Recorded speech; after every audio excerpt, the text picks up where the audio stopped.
All right, and we are live. Welcome to Foreign and Domestic. It is good to be here. It's been a little bit since we've been here, and that's my apologies. I've had some issues with internet and some other things, and trust me, you don't want to know. With that being said, we'll throw it over to Alan to get it started off right. All right, all right. Well, before we go to the side chat, which is already starting to pop off, we'll just go ahead and do this thing. I pledge allegiance to the flag of the United States of America and to the republic for which it stands, one nation, under God, indivisible, with liberty and justice for all.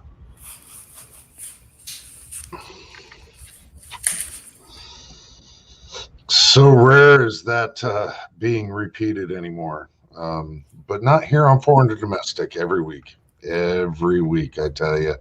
According to the YouTube participants list, there is no auditor, and I don't know why, because, we must be deplorables or something. Anna Lee Brown, AR 1776, Burnaby C103, Gray Note out there. Good to see Gray Note. Jerry Parker, Pony 47, Rich White, and I'm gonna butcher this. ID owner, ADO. I know I was gonna butcher that. Rich White, Jerry Parker, Edward Petty, Armament and Axis out there. You got a link. Barnaby Sanchez, supposedly the wife is going to make him watch that sports thing, whatever that propaganda TV show is. Yeah, people popping in. Good to see everybody coming in tonight. Gun loving Grandpa, good to see you there.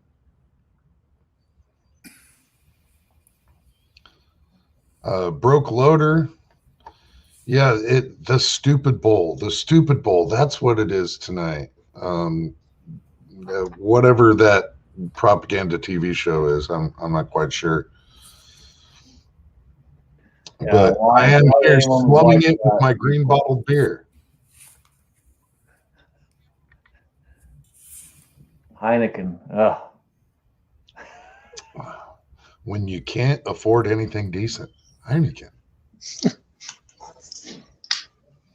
Folgers. How are you doing? Oh, I'm doing pretty good. It's just fine. What was that? A mistake? I'm doing pretty good. Just getting back warm. Wife and I were just down there shooting a few. And now she's playing with the Mantis X to figure out, to work out her first pull when she's got to go through the full, whatever, on her gun. But nice. Hey, thanks for the link. Good deal. Good to see you. Yeah, my brain's still frozen. The mustache is looking rather pimp, I gotta say. Oh, I didn't even notice. Very debonair. Very debonair.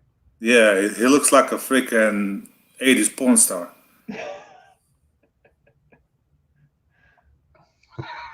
Now, are you going to curl the edges? That's the question. Are you going to curl the edges up? Val, how you doing, brother? I've been better. It's just a lot going on. Foot of snow on the ground. That's not helping me. Got a few more inches today. Snowed all day. And more snow Tuesday. So I'm getting sick and tired of snow. So much for global warming, though. Yeah, I'm right there with you, man. I'm sick of snow, too. I couldn't tell you how much we got out here. We got a lot. I got 2 more years till my daughter's out of high school, and then I'm seriously considering getting the fuck out of here. Yeah, don't come to Iowa if you don't want snow. Man, I tell you, we have got a ton and a half of it, and we've already in the negative single digits. Hey, nobody wants to move to Iowa. Come on. I've been there once. There was a reason once. Yeah, you go to Iowa first and last time. Yeah, it was a good trip though. But just make sure you go there. It's a trip and not a permanent kind of move. I don't think anyone would want that. Well, it's like Alaska. As long as you come during the right time of year, everything's hunky dory. It'll be fine. You're either going to be sweating your nads off or freezing them off. We've got weather by Sybil, so yeah. So what's going on with you, Scotsman? I haven't seen you in a long time. Not too much. It's been busy with the move. Finally got that pretty much done for the most part. Had a nightmare getting internet, which finally seems to be working good. So keep our fingers crossed and knock on wood that stays that way. But that has been nothing but an absolute nightmare. I don't really want to go into the whole story because, trust me, I'll just get ticked off, and you don't want that. You should just buy a mobile home. And if something happens, you just hitch it to the truck and move. Yeah, eventually we're going to pick up something. That's in the works of some sort of doing a purchase instead of renting, but right now I'm just renting something. So Now's the time. Interest rates all-time low. Yep. So I gotta work a little bit more this year, get some more overtime in the books, and we'll go from there.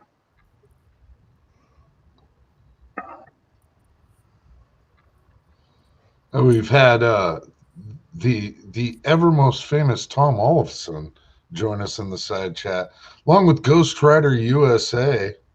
Thoughts of an Old Soldier also out there.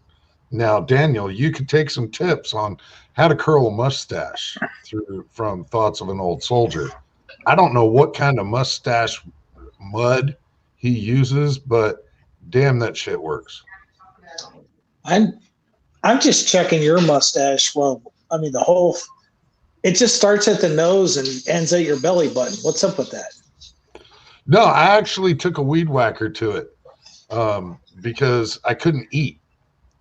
So I had to actually cut that down, and I'd like to curl it, but it's attached to everything else. I'm going to start braiding it eventually, do the whole Viking braid, or just do dreadlocks. Yeah. Well, hey, Jamie. We have the greatest beard on YouTube join us. What's up, brother? How y'all doing? How's it going, Jamie? Good to see you, sir. Pretty good. Hey, AR Guns, Armament and Axes. Hope everybody's doing well out there. The Super Bowl's on. Took the wife out to eat, so I'm a little bit behind schedule. Sorry about that, but I never, ever in my life watched a Super Bowl, a stupid bowl, or whatever you call it. Never once. I don't think I ever watched a football game. Sure as hell never understood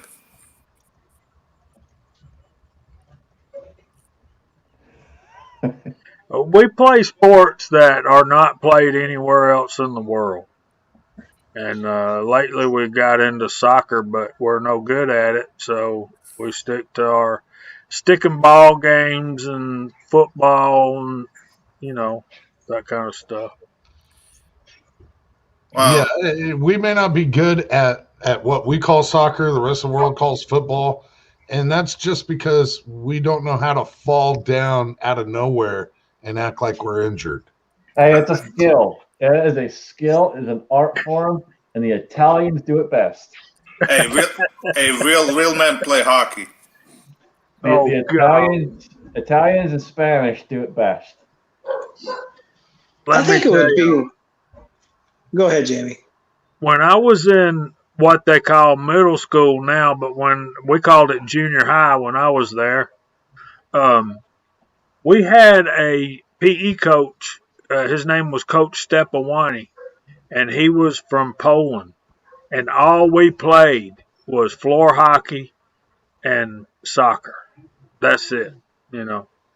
Wintertime when it was too cold to go outside, we played floor hockey in the gym. When it was summertime, we went outside, we played soccer. And man, that dude would beat the ever-loving crap out of us. I mean, especially with hockey, man. He really liked to get that stick all up in your shins, man. I came home bleeding more than once from Nowadays, they would throw him under the jail. That sounds like an instructor that I had that taught us rugby. He was from Germany, and he took his rugby very, very seriously. Rugby's a serious game, man. There's no pads and helmets, none of that crap. It's balls to the wall. You hit someone, you hit someone. You know you hit them. Well, and on top of that, he was also the water polo coach, which worked out in my favor, because in my early high school I played water polo, and some people would think that that's not a very violent sport, but it's extremely violent. So, in other words, you're telling us that in your early age, you already knew you are gay. So what he's telling us is they tried to teach him rugby, but he just wasn't manly enough, and they had to go turn around and go, nope, water polo it is. Water polo. That's kind of like a gayest sport ever. Come on. So we need some stories of your water polo days. So it was. I'll tell you one. When we used to have meets, this was before they would check the lining of your suit, and so a number of us would keep razor blades in our suits. And when you were guarding somebody, you'd grab the back of their suit and cut a slit in it. And either it was going to tear up their whole suit, or it was just going to cause them all kinds of drag and slow them down, make them work a lot harder to get to the other side of the pool.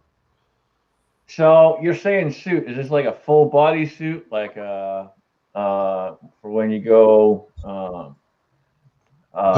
the suits that we wore then are kind of like the bicyclist shorts now. Okay. You were wearing banana hammocks. Come on. Only on the weekends. Only on the weekends. But yeah, that was straight up violent. I literally once spun the ball to hit a dude in the face. It bounced off his face into the goal. Well, that was a good shot then. Huh? Game, but we got the point. So there you go. Richie White said it the best. The guy that changed his name to Jenny's Gay is talking about cutting slits in other guys' bathing suits. Let that sink in. Just like I said, he admitted that early in his age he found out he's gay. No, Uncle John didn't have a necessity to do that. It decreased your ability to get across the pool if you had extra drag. Fuzz. So, Alan, I take it you were very fast playing water polo then. No drag. No, high speed, no drag. Never drag. Let that sink in. Oh, you spend that much. It would. You spend that much time in the water, everything shrinks. So that's why there's no drag. It's like in Iowa right now. It's in a single digits or negative. You go take a leak, you got to be looking for it because the turtle's back in the shell. So I think the only question everyone's really wondering out there is, did you come up with Jan as gay back then? No, that was his boyfriend. No, Jan came along completely by accident in junior high. And that's simply because somebody forgot to wear a condom. But We do not need to know more. I would say that's too much information already. We're 20 minutes in and we're off to a great start. So let's get on to real sports. Okay. I shot no deer this year. Jamie? Well, year's young. We're only into the second month. Yeah. 0. I just sent a picture to the Scotsman of the second buck that I had passed on because I thought it was maybe just a 2.5-year-old or whatever. A 14-year-old kid got shot with the crossbow last night. And they just recovered it today. Yeah, that was a fully mature buck. It squeaked in as an 8-point, but it should be like a world record 6-point. It just had little forks out at the ends of the antlers that made it an 8-point. That thing had bases almost as big as a pop can. Wow. really kind of makes you want to kick your own ass, doesn't it? No, I said 180 inch or more or nothing this year. So I stuck to my word. Well, I haven't shot a deer in my life, but we did shoot a match in Pennsylvania, and dear friend joined us. They used to shoot with us, but he moved away to Western New York. So he came and he brought us like a, I don't know what to call it, like a salami or something. He made out of venison. It was pretty good. Summer sausage. Yeah, there you go. Summer sausage, exactly. Stuff was pretty good. Shush. But I don't know. I don't know if I would have it in my heart to shoot a deer. I would have to be really, really hungry. Yeah, that's good meat. Very good meat. It is. You just got to quit watching Bambi and getting all drug up into it. Well, no. See, when you watch Bambi, it just makes you want to go hunting. I don't know. Maybe I didn't get the whole point of the story.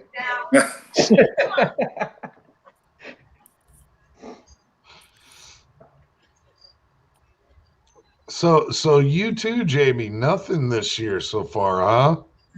No, I didn't. I didn't really go a lot this season. One of the reasons was there were a lot of mornings when we could have been out hunting, but it was 50 degrees, and they're not moving in that kind of warm weather. They're just going to lay around, and if you see anything, it'll probably be a little bitty one. But during the rut here, which is the second week of November, it was very warm, and we just didn't see anything. Now, I don't want y'all to think that I'm of the opinion that when the rut is on, that the deer aren't moving. They're still doing everything that they usually do during the rut, except for they'll be doing it at night when it's cooler and over no daylight hours. So that's what we faced this year. Plus the fact that I was kind of like Daniel. I didn't see a deer past a 6-pointer. And the oldest buck I saw was probably 1.5, 2 years old. So I didn't see anything mature. So yeah. Yeah, I know nothing about hunting, but hunters around here were complaining about some kind of sickness going on. A lot of them dropped. So that's about all I know.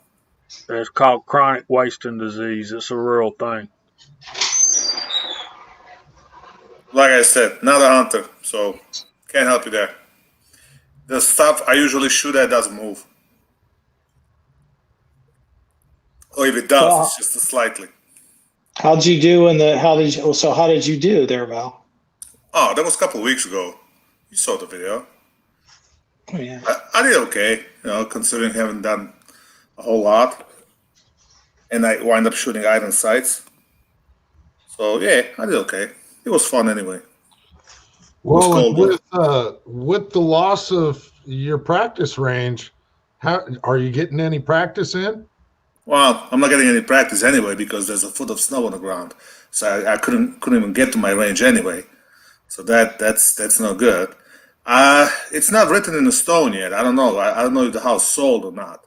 You have to understand, finding somebody willing to spend $5 million for the property, you got to find the right person. And he's been trying to sell it for years.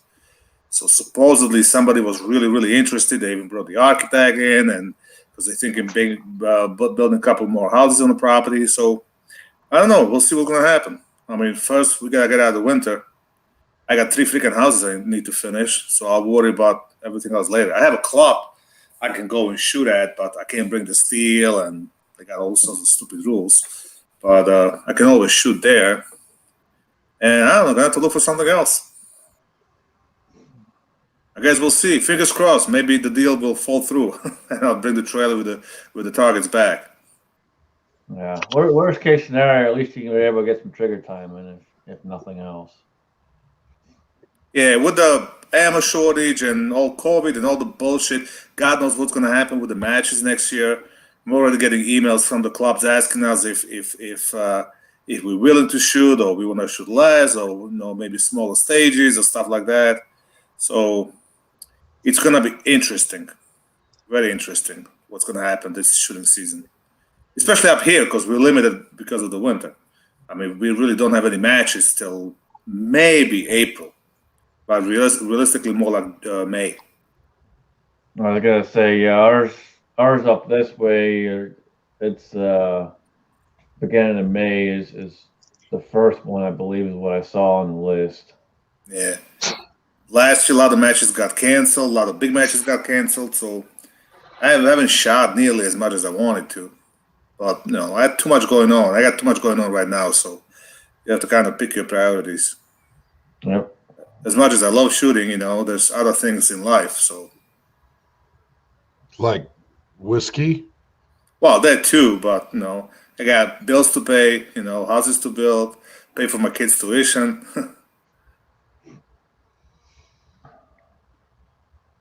So, there's all that. What if they exonerate the people that already paid for college, it kind of chaps the people that are trying to pay for it now. Yeah, what's going to happen? What's going to happen next year? If they're going to give these kids $50,000 breaks, what about the kids that are paying for the college now and the kids that are going to be paying for the college next year? How are they going to justify that? I want to see how that's going to pan out. I mean, the whole system's broken. Didn't one of the congressmen suggested they should pledge allegiance in front of before every assembly or some crap like that, and that got shut down real fast. It's just, but let's not get into politics because it's going to be a shit show. Yeah, that could head south fast. Yeah, we got president that signs the freaking more executive orders than That's not a president. That's not a president. That's a dictator. I mean, he carries shit around like a doctor's the prescription book, so he can just maybe we should do another order. He just boom, go. Yeah, we're not going to talk anything political, and especially like right now, he's purging the military again. He's going to purge the military. He's going to wind up with the Antifa and the goddamn snowflakes. Most of the military are Trump supporters, so good luck with that. Rich White, Romney wants to send people $350 a month check. I thought it was $250. No, it's $350. He's right, $350. Yeah, but he wants to send it to the people with the kids. Basically, he wants to do the same shit they're doing in Europe. Like Slovakia, if you have a kid, you get, I don't know, 50 euros a month for a kid. You got 2 kids, you get 100, and so on. Yeah, they're you guys might fucking take it there, didn't you? Do I have to just have the kids? Do they have to be my kids? Do I have to be actually raising them? Or can I just keep them in cages? See, you got to be a lazy SOB that doesn't want to go out and do a job and stay at home and do nothing. Well, basically, what happens back in Slovakia, we have a lot of gypsies, basically, and they're just horrible. So basically, what they wind up having 6, 7, 8 kids, no or more. Then collect the money, and kids are pretty much eating out of the trash because they don't care about them. They just get the check every month and live off the government. Sounds familiar? Yep, that's what they want. And Scotsman knows because they got them in England too. Yep. Scotland, England, everywhere. They everywhere, and they do not want to assimilate. They live their own freaking life, and they'll live like trash. Like government would give them brand new apartments. They would rip them apart, just destroy them in a matter of a couple of years, and then they go crying racism because they have to live in the subpar conditions. Meantime, they don't work, live off the handouts. I'll tell you, one of the ones that kind of really pissed me off a lot back home was folks from India. India, they would come over and they'd get handed a whole bunch of money and everything else as soon as they got on the shores. And before you know it, they got their own corner store up, and yeah, it was just freaking ridiculous. And they got handed everything, absolutely everything.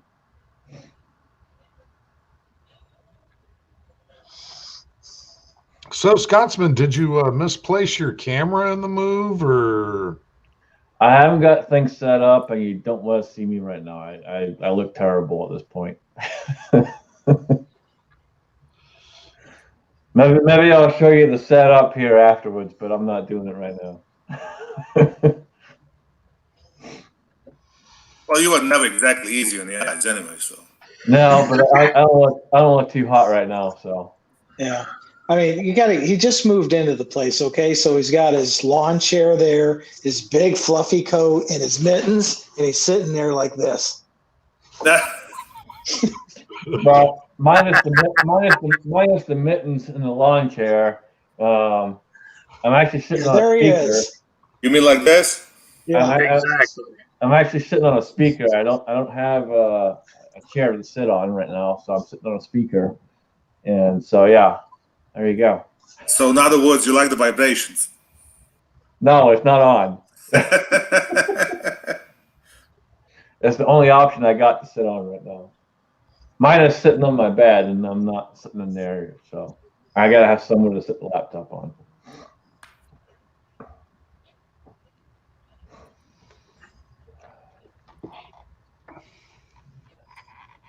Someone's been drinking out there.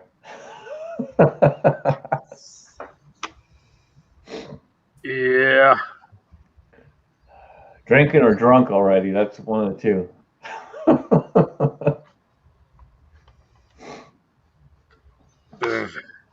Yeah, there's concern out there that you cut your sideburns off again. No, it's just right now. Right now, I don't have any heat, so literally, I have my beanie on, trying to stay warm. I got gloves on, trying to stay warm, and I look like a freaking disaster. So yeah, there you go. So how cold is it in the apartment? Well, the thermometer is broken. I'm pretty sure it doesn't go. It stops at 40, but I know it's not 40 degrees in here. If it's 40, it wouldn't be bad. Are you gonna be sleeping in there too? Oh, I got heat that way. I got a heated blanket and stuff, so I'm staying warm that way. But other than that, I'm freezing my butt off. That sucks. So much for moving into a new place. I hope your landlord's taking care of you. Yeah, he's working on getting fuel oil. So, Val, you have any advice besides, on how to keep his pipes from bursting here while it gets really cold? I would let the water running.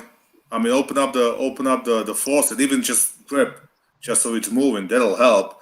But I don't know what kind of heat he's got. If he's got like a baseboard heat and that stuff is not moving, that's a good chance it'll freeze. Depends how cold it is over there. Yeah, Especially with no heat in the house. it's a fuel oil, so I gotta wait for delivery of fuel oil. Oh, so why don't you just go to gas station, get a can of diesel? That's it. Go get the 5 gallons of diesel. Pour it in a tank and start the boiler. That'll get you going for a couple hours. In a couple hours. Well, I'm assuming you're gonna get the delivery tomorrow or so. Well, I'm hoping. I got to talk to the owner tonight when I go to work. So yeah, definitely let the faucet drip or something at least, and just make sure everything is shut down. All the windows, everything as much as you can. Put like a blanket or something over the window. The more you can, because that's where you're losing all your heat. Yeah. I didn't know you could replace the fuel oil with diesel and that would work. Yeah, it's the same crap. It's different color. That's all it is. It's basically a diesel. That's all it is. It's just a different color. This way. Let's say you would go smart way and you have a diesel truck and you would use the home oil to fill it up because it's cheaper. But it's dyed differently, so it's different color. So technically, if the cop pulls you over and wants to check your diesel, you can go to jail for tax evasion or whatever the hell. Because it's the same story. Like, let's say I have a delivery for my machine. I have a 100-gallon tank. I need a delivery. I call the same place that delivers the heating oil, and I said I need off-road fuel. It's the same crap. It's just a different color, and it's cheaper because there's different taxes on that shit. But essentially, it's the same crap.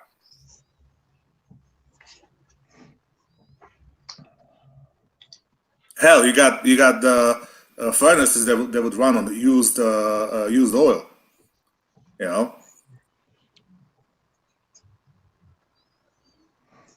There you go, Bendit CB. Diesel is taxed and refined differently. Yeah, but it'll work just fine. Trust me. Been there, done that. Yeah, I got a kerosene heater that I keep for backup. Michael Ray's right. I try to keep a 5-gallon bucket of kerosene. I mean, kerosene never goes bad as far as I know, unlike gasoline.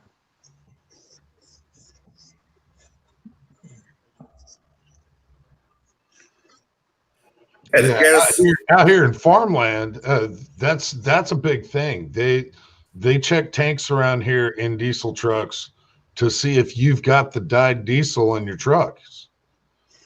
Because if you're running agricultural diesel, that stuff is bright red.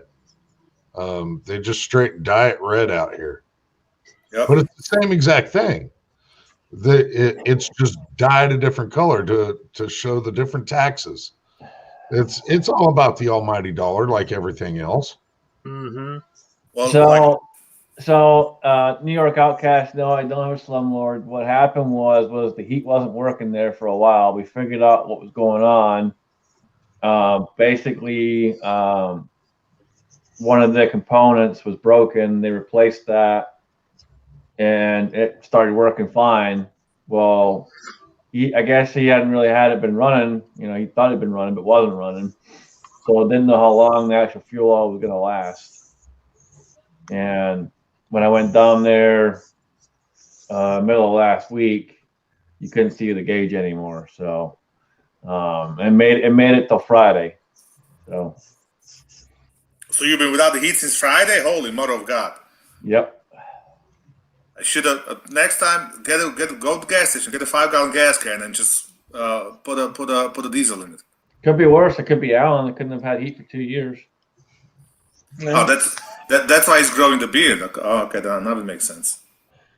Yeah, absolutely. I need some way to keep my neck warm without staying. And yeah, I've been without heat and air conditioner for quite a while, and it's all because of a dog.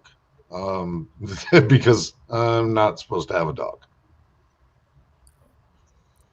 I have like my house, like the thermostat on the wall is set to 80, but I gotta keep it higher because the furnace is actually on the other side of the wall, so it's not exactly 80 in here. But I have the outdoor furnace that runs on wood that I fill up usually once a day. Sometimes if I do fill up less, then I fill it up in the morning and at night. And I have a heat exchanger that basically keeps my oil-fired furnace up to temperature all the time. So let's say if I forget to load it and it drops down to a certain temperature, the regular furnace will kick in. Well, in the theory, it should. It's not gonna because I disabled the gun on the furnace. I have a switch on it, so I only turn it on when it's really, really cold and the outdoor furnace doesn't keep up or something. So once in a while. So in reality, I burn maybe 100 gallons of oil a year at the most because I run my regular heat just early in the spring, maybe when I don't want to deal with the wood anymore, or late in the fall, when it's really not quite heating season. And I was actually thinking that maybe I should get rid of that wood furnace because it's a lot of work.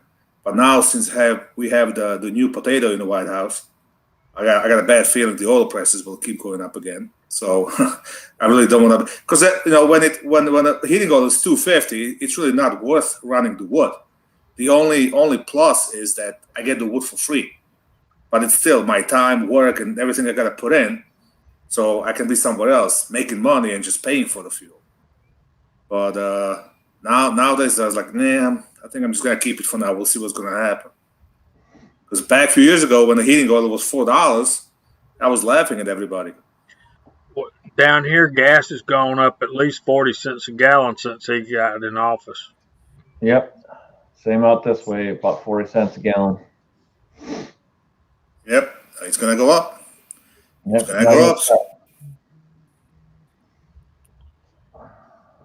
It's gonna go up, so I'm sticking with my word. Especially, I got a huge pile that's gonna last me for at least 2 more years. I worked really hard on that, so might as well. Be that CB, I wish I could make my kid chop it up. Kid's away in school. He did help me out a bit, but while I was clearing the property, he was away, so I did a lot of it myself. I know, Kingpin.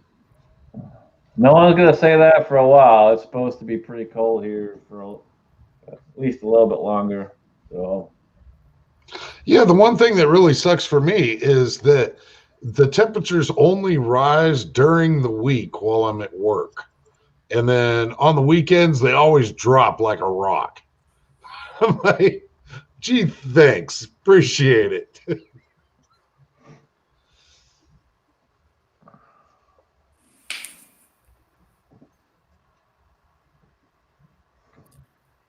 Yeah, Bearded CB, I'm not running 2 miles again. Not in this snow. Screw that.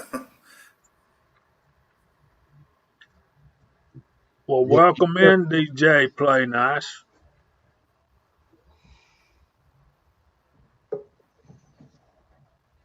Yeah, supposed to have a high of 0 here next weekend, but a low of -20. I mean, it's beautiful. Bermuda shorts, flip-flops. No, we same way. Looking at it Monday, Tuesday, it's 30, 28, and then it goes 27, 25, 23. I'm hoping it's gonna be it's 13 right now. I'm hoping a few more weeks and we're done because I gotta do some digging and my machine's not gonna get through the frost. So I'm under the knife. I got one of the houses people have to be in by end of March, mid-April, the latest. But you know what? Scotsman, just get the tips from Bearded CB. He loves to go freaking camping in this shit weather. So just ask him for tips. How to stay warm. I'm good. I mean, I'm not complaining. It's not terrible. I mean, I don't see my breath right now, so I'm good. It sucks when you get up and you see your breath, but other than that, it's good. It's not bad. Yeah, when you wake up and there's frost in your beard, it's not quite pleasant. No, it's bad when it's warmer outside than it is inside. Ooh, And it's freezing that's outside. I remember when I was a kid, we used to go to grandma's. My mom's out of 7 kids, so there was a bunch of cousins, and I'm talking like a house had like 4 rooms, and there was like freaking 25 of us sleeping there. I don't know how. Don't ask me, but I remember that every room had a wood stove. this is old house. Had a wood stove, so basically before you go to bed, you fill it in. But somewhere around 1, 2 o'clock in the morning, it would go out.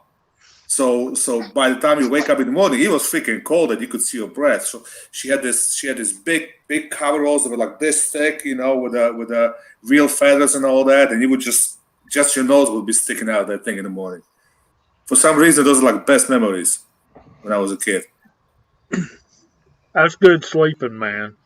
That's good sleeping. Yep. I mean, I personally like it when it's colder. Well, Yep. my wife, forget it. If the house goes below 70, she'll divorce me. Well, man, it's a lot better sleeping like that than when it's 90 degrees outside and Oh yeah. there's just not enough air conditioning in the world. You know what I mean? Yeah, Yep. when it's hot, muggy, sticky, that's just absolutely miserable. Now I can be in the bed bundled up, but still be breathing that near frozen air, and I'm golden. Right. I'm totally good with that. The girlfriends, and it doesn't matter if it's -4 degrees, 10 degrees outside. Girlfriend still has to sleep with a fan on. So when the girlfriends hear that fan is still going, and it's like sleeping in front of an open refrigerator. Yeah.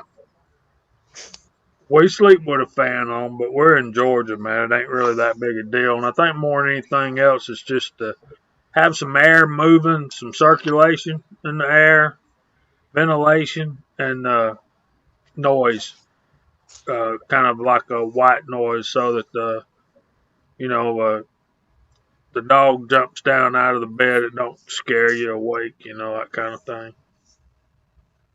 But we talked everything except guns, reloading. Anybody done anything gun wise this week? Not a damn thing. Uh, I opened the safe, made sure that all the guns are there, and that's about it. I cast about 7. Go ahead, Scotsman. Sorry, I got the gun from Val. So I haven't made a video yet, but I do have the firearm from Val. I have all the other stuff, so I got kind of that set up to go on the reloading bench to start making some ammo for it, so we can do a video on it. But that's pretty much all I've been doing, is working on getting the reloading bench kind of set up again and organized. Go ahead, Daniel. I've cast about 800 to 1,000 9mm, a couple hundred 30 caliber for the blackout, doing some testing with that. My wife and I went out there shooting today. So before I reload all these bullets I cast, got to make sure they're the right length. And then I cleaned one gun, and I got to watch her clean 3 guns because she took 3 of them down there. Cool. Speaking of cleaning, that's about all I did this week. I tore every single firearm down that I have. Tore everything down, got everything cleaned up, well oiled. Especially the long-term storages got some well oiled. But I haven't been able to do much. I did get some 9mm reloaded. I hadn't touched the 10 this week. I played a lot of Call of Duty. Does that count? Sure it does. I cleaned 4 357 Magnum revolvers this week.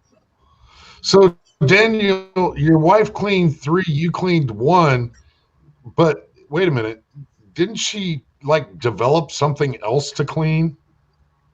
No, because she hasn't shot it yet. I didn't show it to her until we got back up, when she was all high on shooting. Oh, so you were mean. You waited till the last minute. Well, because I want to break the barrel in correctly. That's not going to run a whole bunch of rounds through it, and and not have good groups in the end. I want to break the barrel in, so I'm going to wait for good weather before we clean this, because the first 20 rounds, it's going to be clean. The barrel's going to be cleaned out every single shot.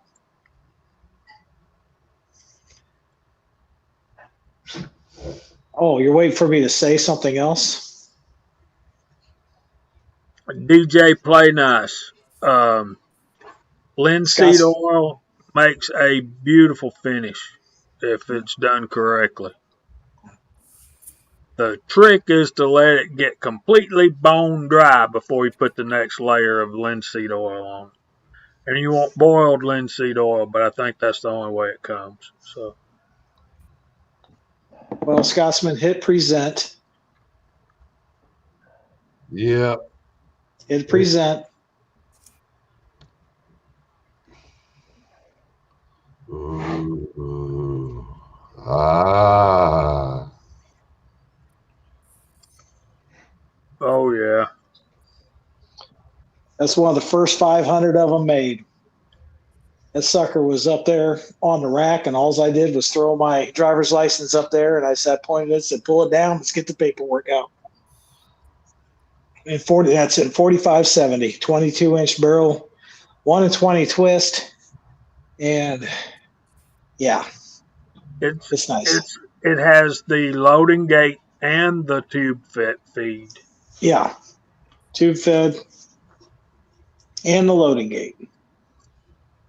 Nice. That's going to be really cool for deer hunting. You just rack one out after you take the tube off, and I mean when you're coming back, you just dump those out, then rack the one in the chamber out, and you're done. Yeah. At the rate the ammo and the primers are going, we should be buying muzzle loaders. Yeah, I've got enough of those. You still got to have caps to go on those. Yeah, but you got caps, right? You can buy caps, you just can't buy primers. I don't know, man. Last I heard, all the caps for muzzle loaders were gone too. Yeah, it takes 209 shotgun primers. Does it? Yeah. Well, yeah, the muzzle loaders now, the inlines, 209, they're shotgun primers. Okay. I haven't seen any of them. The last primers I saw at a local gun store were $65 1,000, and I left them sitting there. The last primers I saw were back in maybe May in the store, and they were like over $50, and I bought every single one he had in the store.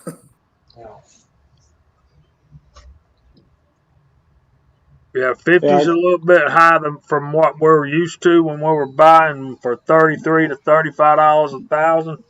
Yeah, but these are federal match, and stuff like that. So I bought like I think I bought like 10 or 12,000 that he had, and I wound up selling 3,000 of match primers, and I got half my money back. I just put them on the Gunbroker, and people went nuts. That's just like I started at a penny, and they were bidding like crazy.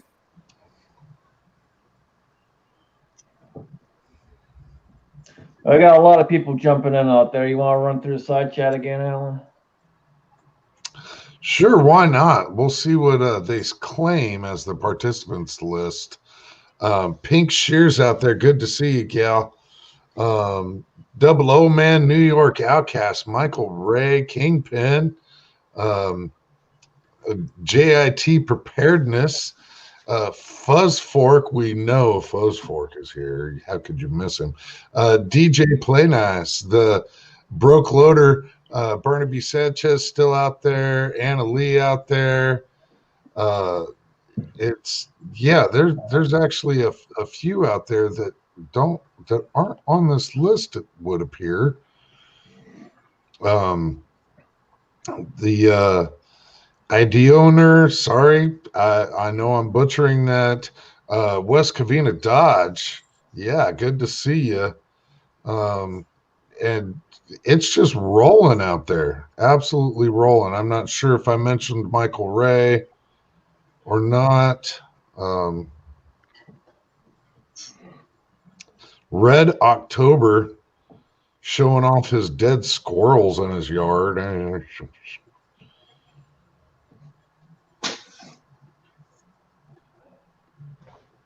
Jerry Parker's still here, though, or at least that's what he claims.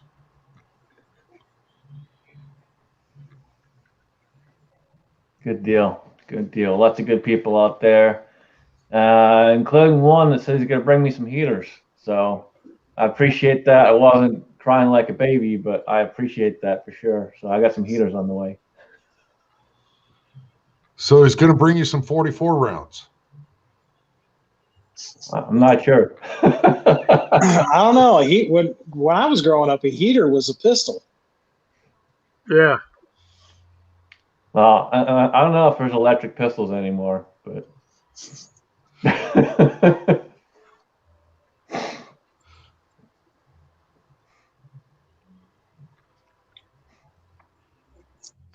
So that's all we got to talk about there. The guns. That's it. Jamie, you not been up to anything with guns, man? Reloading?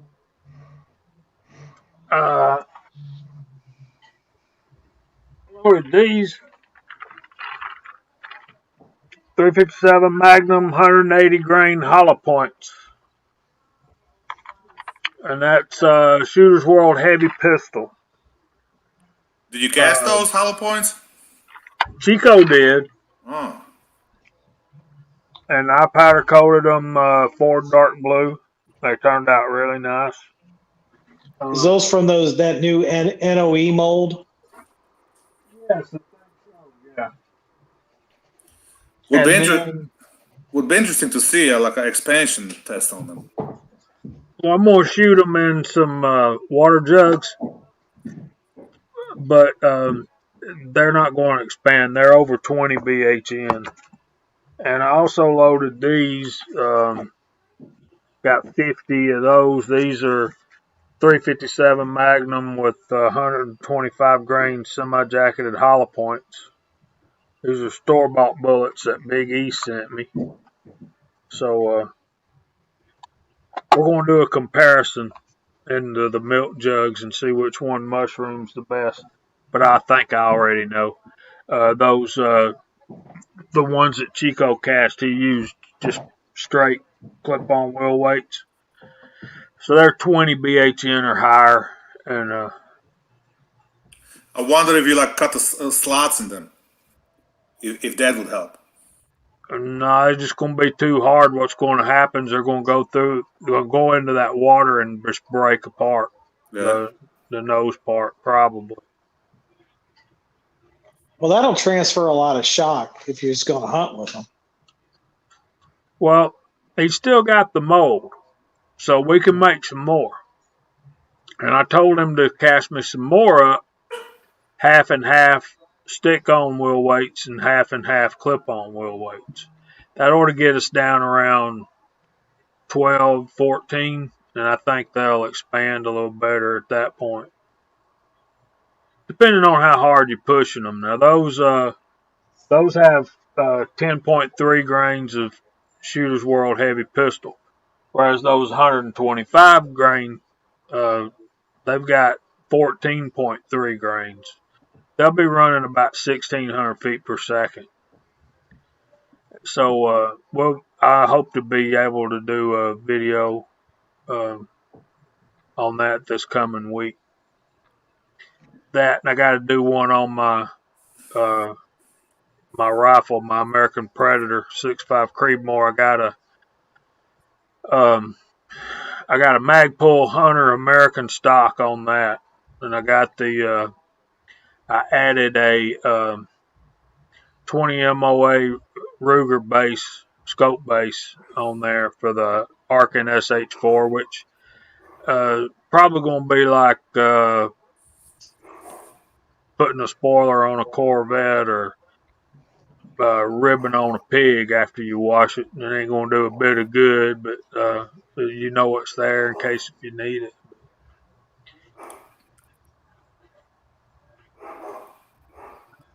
So, yeah, I've been a little bit busy and doing some other things. But, yeah, I did loaded 100 rounds of 357 Magnum this week. And a friend of mine's wanting me to do him some 30-30. And I told him the only way I was going to do it is if he brings me his rifle. He said, well, he'll get it to me this week. And so he's going to have to buy everything else. I got the dies and I got some brass, but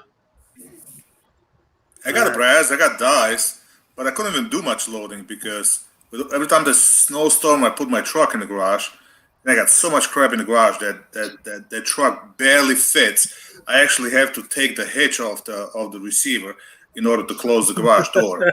Nice. Yeah. But the bottom line is it fits there, and I can get out this way. I don't have to clear the snow off it because my daughter's car, it's so much easier to clear the snow. Yeah. And So with a cast hollow point, if you're looking for more expansion rather than fragmentation, you're going to go with a softer cast and a higher volume of powder, or vice versa? How ultimately does that work out? All right, with hardness, the harder it is, the more brittle it is. See, our goal when we shoot into something, whether it be a person in a self-defense scenario, or a hunter shooting a deer, bear, whatever, the object is to transfer that energy that's in that round into your target. Okay? So if we don't have expansion of our projectile, what happens is that thing goes all the way through your target, whether it be human, deer, bear, whatever, and it just makes a nice, neat hole and a little bit of a channel, a wound cavity kind of thing going on there. To increase that energy dumping into that target, you want expansion. And what that's going to do is it's going to increase the size of the wound cavity, which is going to do more damage, and that will increase what we call knockdown power. Okay, so if you've got a heavy bullet moving slow, that transfers that energy a lot farther, but your range is restricted.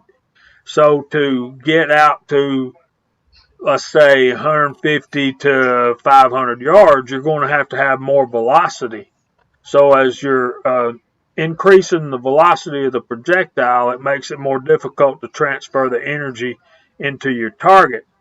It'll pass through and not create that big wound channel, especially with full metal jacket ammo. So that's why in most states it's required that you hunt with a soft point, right, Daniel? Yeah. I mean, the more shock you hit your target with, the better. The shock is what gives the knockdown. And if you can, like you say, you shoot your defensive ammo, you're not going to be shooting full metal jackets with defensive ammo because that's going to poke a clean, small hole through whoever you're shooting. Where a hollow point, which is your defensive ammo, is going to expand and hit them with a whole lot of shock and knock them down. So how much softer on them hollow points, JHD, would you need to go in keeping the same amount of powder that you're loading that at to get them to expand rather than fragment? I'm thinking around 10. Around 10 BHN is what I would think would be appropriate. And that's why you do your testing. You know, you get a new, that's part of the fun. Back when we had primers, you know, we could change our alloy and our velocity and get to that optimum place where we want. What we kind of looking for there is we want the expansion twice the size of the diameter of the original bullet. So like with a 45, you're looking at almost an inch after it expands, if it's done properly. I think the BHN would vary some depending on the weight of the bullet too. You want the heavier the bullet stuff, you might need to change that a little bit. I think the heavier the bullet, the slower the velocity, the softer the alloy needs to be. Yep. Because even on this high dollar hunting ammo, let's say I've read several articles about it. I can't remember any of them, but let's say Hornady ELD Match versus Hornady ELD-X, which is the expanding version of the same bullet. The ELD Match is going to be a copper-clad bullet. All it's made to do is poke holes in paper, whereas the X has a soft lead point, which is made to expand once it hits the target. So your hollow points are basically more effective in pistol ammo because the hollow point will expand at a slower velocity, whereas a lot of times with these hunting bullets that we buy from the stores and like Hornady's and Sierra and stuff like that, they'll tell you what velocities they're going to expand the best at. So that's going to kind of make you decide what your powder charge needs to be and where you need to stop shooting at a particular animal. Like say, if it expands best at say 1,800 to 2,300 feet per second. So you know that once that particular round gets out past, let's say 400 yards, that it's below that 1,800 feet per second. Well, you don't need to be shooting at anything past 400, 420 yards. Does that make any sense? Oh yeah, absolutely. Kingpin asks out there what BHN stands for. Bresnell hardness number. And it's just a unit of measure of the hardness of metal. But remember now, the harder it gets, the more brittle it gets.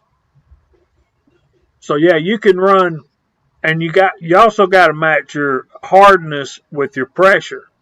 See, the ideal situation in the combustion chamber is you want your bullet to obturate and grab onto the lands and grooves of the barrel as it starts moving down the barrel and it starts twisting.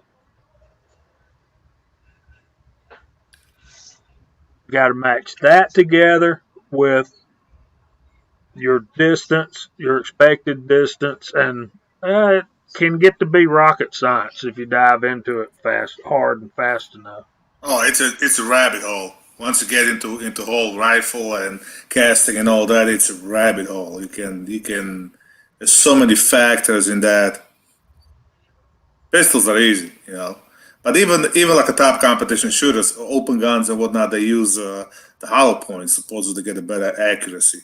Mm-hmm. But not all of them. But I talked to a couple of them, and they supposedly get a better accuracy out of the hollow points. And that's not a cheap thing to reload. Like 38 Super, 38 Super Comp. You're talking freaking brass that you're paying like I don't know, 1,000 brass. You're paying $100 for 1,000 pieces. Then bullets you can't just cast. You gotta have a full metal jacket for that. I don't know. I mean, some of these guys can really cast some really good bullets. It's not about that. Once you get open gun pushes that projectile so much faster than it's designed for.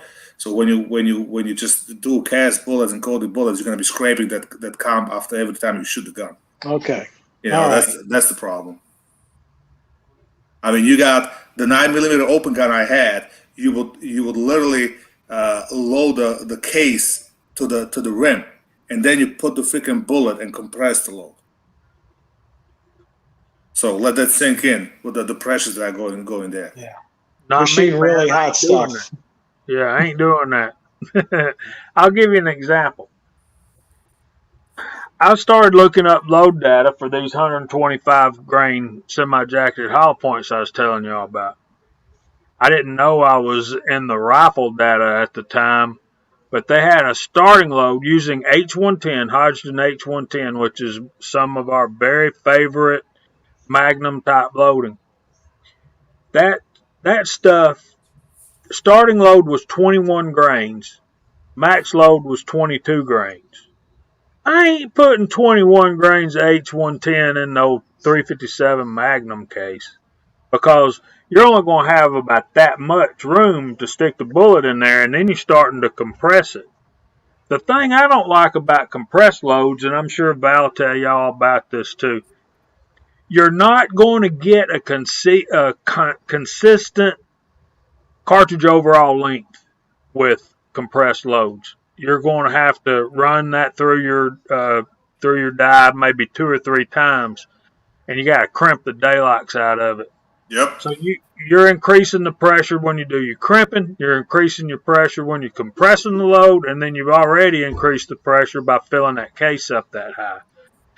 I like my guns too much to start doing compressed loads with anything. I'm sorry. Open guns are built for that, so that's a different story.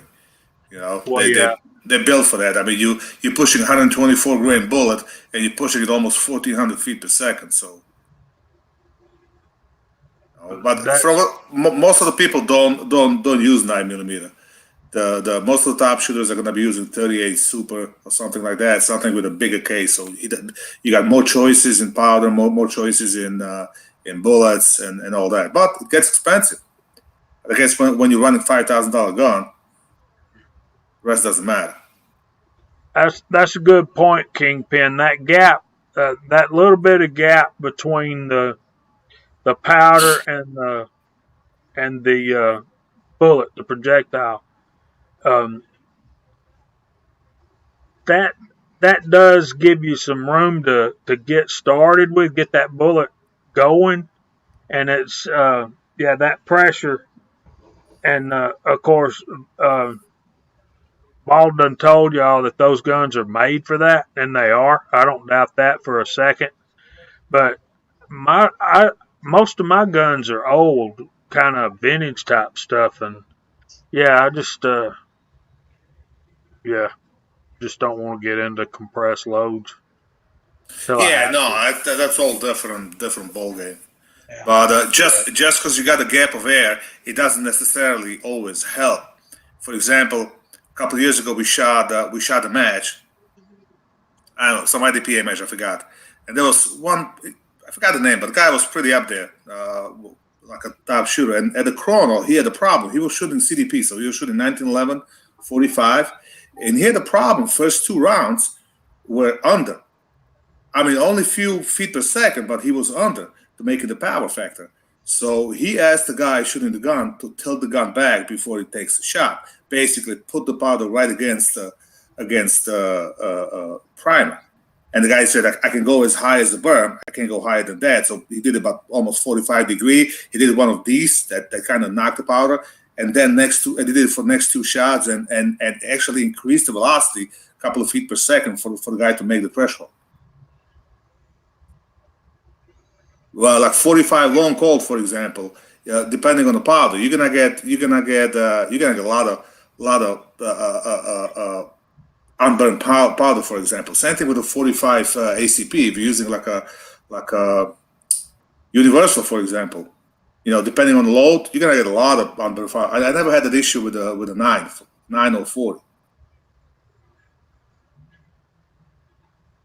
Yeah, a lot. If you can go too far the other way too. Like there's certain powders, like the one that pops in my mind first.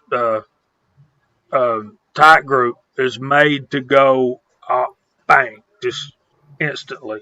If you get too light a charge, that's why you have a minimum charge listed in your reloading manuals.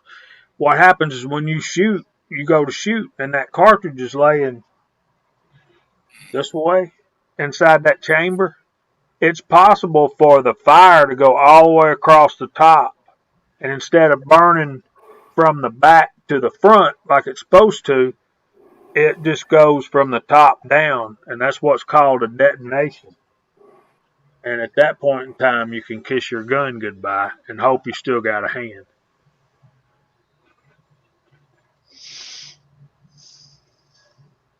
Just remember, whatever you do, don't pull a Coda Boy. Well, I did that, done that before. That was way in the beginning. I was reloading for my AR. I had a brand new 18-inch AR upper from wherever. I forgot, whatever. But it was a brand new, never fired. And I loaded some 223, and I grabbed the long shot by mistake. and that's a shotgun powder. I put a 21 grades of that crap into the 223. Well, I did like 3 rounds. I rushed to my range to test it. The very first bang, right? I'm like, what the hell just happened? It blew the entire upper receiver. It cracked a bolt. It cracked a barrel extension. It blew the magazine out. I mean, it was just for me. It was just a really loud bang, and didn't really get anything in my face. Just like a spray of really, really fine particles. I didn't even cut anything, but I'm like, what the fuck just happened? But did you pull a true Codaply? Were you drinking when you were reloading? No. This was way on the beginning. This was like my first 2 weeks of reloading. That after a week, I thought that I know it all. So St. Louis Soldier, this was about a year or so now, but he was drinking whiskey and reload and double charged one and blew up his Shadow 2 in a competition. That's embarrassing. I mean, it would be embarrassing if, like, the 5 of us were at the range and one of us did something like that. But can you imagine at a competition with 100 fellow guys that shoot and reload and all that stuff, and you blow your stuff up? Yeah. Yeah, you know, the only grace there was he wasn't hurt, and somehow or other the gun survived. It was just a little bit of cosmetic damage more than anything. Somehow the barrel and everything else was still okay. Well, I think basically what happens is the guns are really built for high pressures. Usually screw your extractor or something like that. I had a similar thing happen in Glock. But it's kind of hard, especially whatever he was loading, it's kind of hard to overcharge, double charge the 9mm, especially when you looking inside the casing when you put a bullet in, because you can see it. 45 long Colt, for example, when I load a blinking rounds, I literally have a lamp like right over it, so I can. Otherwise, you can't see inside the case because it's so tall and there's only a little bit of the powder there. You know, with the 9mm, even with the tight group, when you're gonna load 3 grains, anywhere from 3 to 3.5, depending on the load. You know, if you double that load, you physically can see it right away. So yeah don't drink and reload. Yeah. It's all right to drink in case prep, but don't drink and actually drop powder. And probably not a good idea to smoke while you're reloading either. Yeah. That's what Kingpin asked. And I'll go back and Red October, I think, was the one that asked. The reason okay, Kingpin, I'll get to that next. I have a definite opinion about that. Okay. The reason I will load 38 Special Plus Ps is because I generally shoot them out of a .357 Magnum revolver, which is plenty strong enough to take it. If you're a reloader and you're going to load 38 Special Plus P, make sure that your gun is rated for Plus P ammo, because if it is not, you're doing damage to your gun. Kingpin, the official name is 45 Colt. It was never a 45 Long Colt until 1911 when the 45 ACP came out, which ACP stands for Automatic Colt Pistol. So when you hear somebody say 45 Long Colt, it's a reference to the 45 Colt, which was what went in the Single Action Army and the Winchester 1873, in my opinion. Nope, you're right on. I agree 100%. Being how you were there and helped them name those things, I can pretty much trust.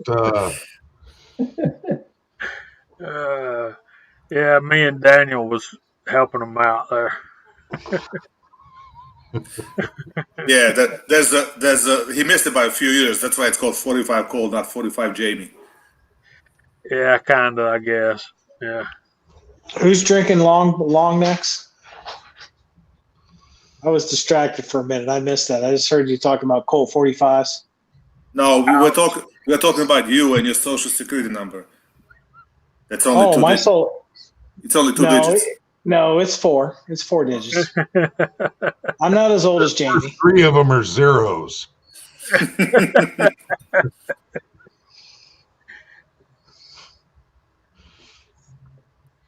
Yeah, exactly. CB 380 is 9mm Sharp, 9mm Kurtz. It has multiple names, but yeah, kind of like that. But speaking of Social Security numbers, do you know how Social Security numbers are broke down? No. The first 3 are the region that you were born in. Okay, so New York's going to have its own 3 digits. They'll have a certain block. The second 2. No. Not region you were born in, but region the number was issued in. Okay, for those of us that were born in that region, it's going to be region. If you immigrate and become a citizen and stuff and go that, okay, yes, Val is right on that. The second 2 numbers is normally the year you were born, but how would it be with immigrants? Would that be the year it was issued? Well, that's No, not true. That's not true either. Definitely not. That's not true either, because there's the 2 digits in the middle of mine are nowhere near where I was born. Exactly. Well, how about the year? How about the year that you was issued? No, Not even close. Not even close. It was Okay. is your 2 digits BC? That would be a suffix. That would be before everything.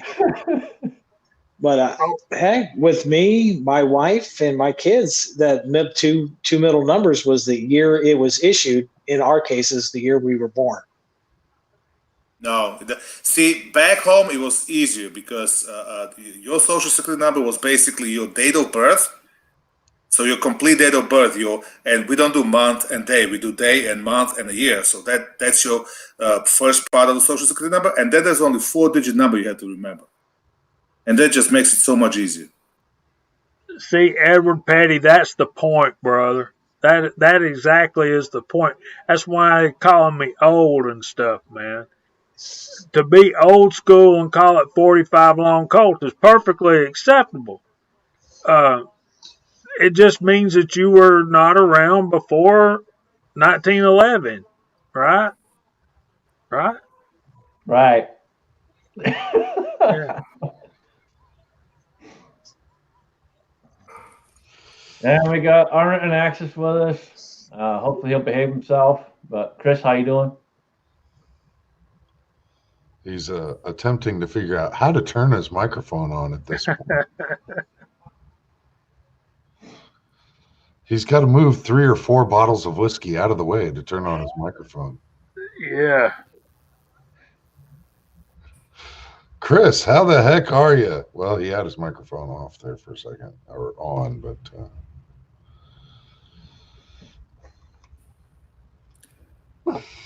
Yes, no, maybe so.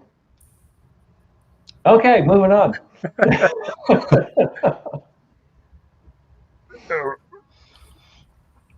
Red October said that was BC.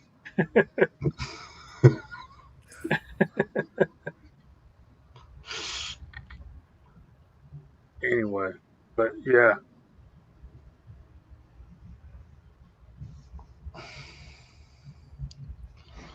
So, Scotsman, do you believe that you will be able to make it next week?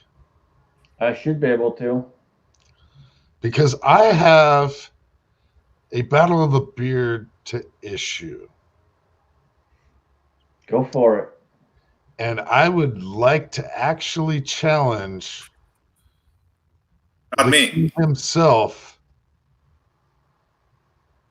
Jamie, a challenge to the Battle of the Beards. Oh. Ooh. Ooh. How is that going to work? We're going to have to get the CB on here to be a judge, I guess. Yep. CB, you're out there. Yes or no? Can you make it next week? I'm sure he can make it unless he's camping in the cold again. Well, it looks like he'd enjoy an excuse to get out of the cold and come in the house. I wonder who he was spooning to keep himself warm. I completely am Kingpin. If I'm gonna do it, I might as well make it as bold as I can possibly do it.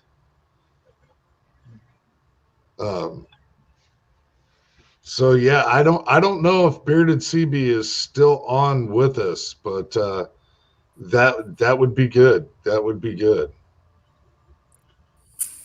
And what's the challenge? He says throwdown, so I think he's game. There you go. All right. Yeah, typical fashion. It'll need to be 5 categories, and I will just be a participant. It'll be 5 categories. So next week, you can look forward to a battle of the beards between the great Jamie and myself.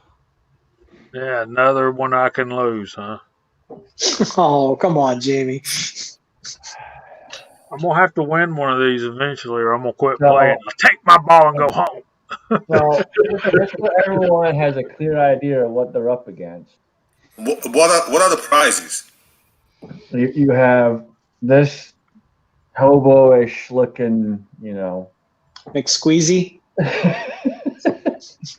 Get my Boy. dinner from a garbage can. That's a good looking beard. What is that one cat movie? Animated cat movie. They're out in the streets, whatever. It makes me think of that. That's what it makes me think of.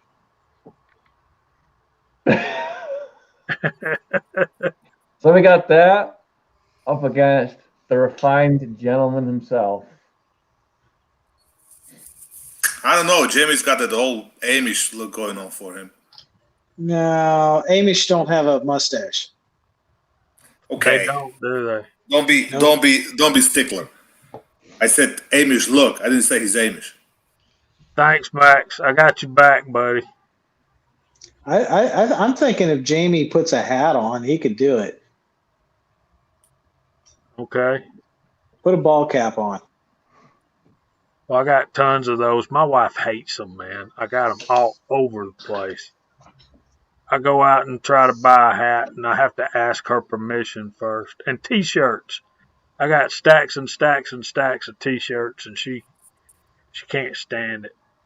Same here. She's arguing with me all the time because I got T-shirts for work, T-shirts for shooting, T-shirts for home, T-shirts for working out. Yeah. And every time I buy a new one, she's like, "Oh, you got all these T-shirts." And it's the same thing with the hats.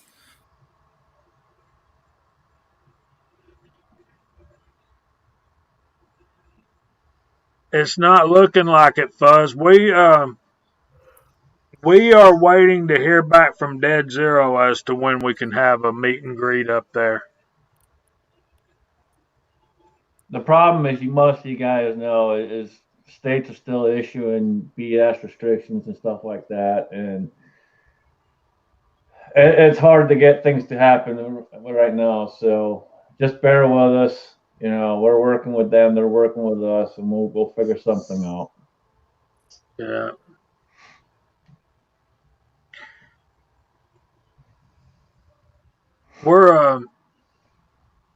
We were extremely disappointed because up until April of last year, we were ready to.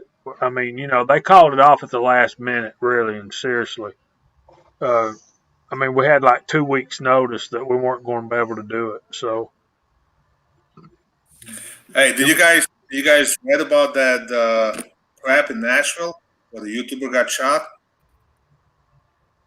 Apparently, they were doing like a prank videos. They were doing some bullshit with the butcher knives, like trying to rob somebody. And I guess they tried to rob the wrong guy, and the guy pulled the gun and shot him. Sucks to be stupid. Stupid games win stupid prizes. Good. Exactly. All those videos I'm watching for the pranks, like when they do stupid shit like this, like come on, That's it.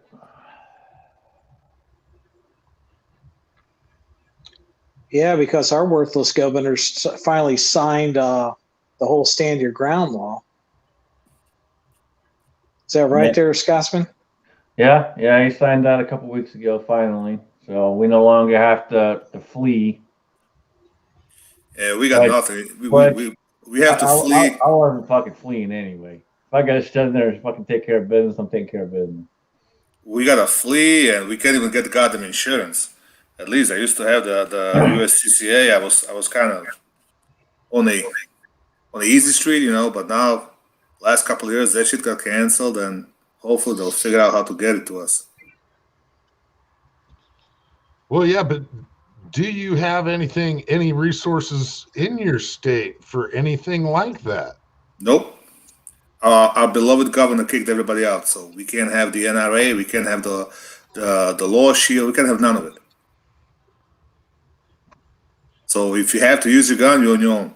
That's why, at least through USCCA, and I know firsthand USCCA works, because I have a family member that was in the shooting and he used it, and he said it was the best money he ever spent. So they told him what to do, and by the time he got to the hospital, there was a lawyer waiting, and the lawyer did all the talking, and he left the hospital as a free man. So that's just one of those things that you want to have a peace of mind, especially that stuff. The best one was like $40 a month or something. Jesus Christ! So that's a couple of beers that you don't drink.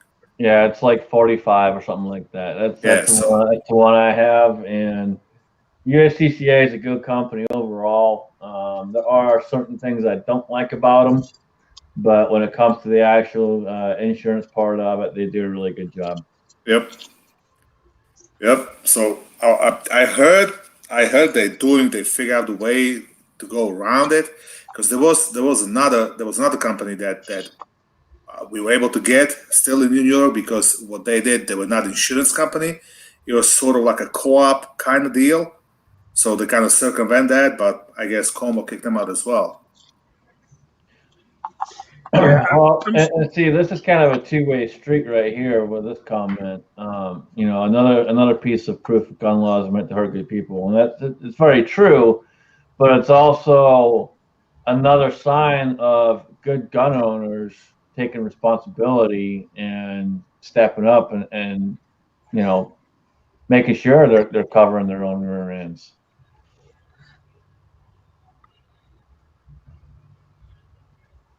I don't understand how they can not allow you to insure yourself in that manner, as far as being a gun owner and having to use your weapon to defend your life. But on the other hand, they can force you to buy Obamacare. What's wrong with this picture?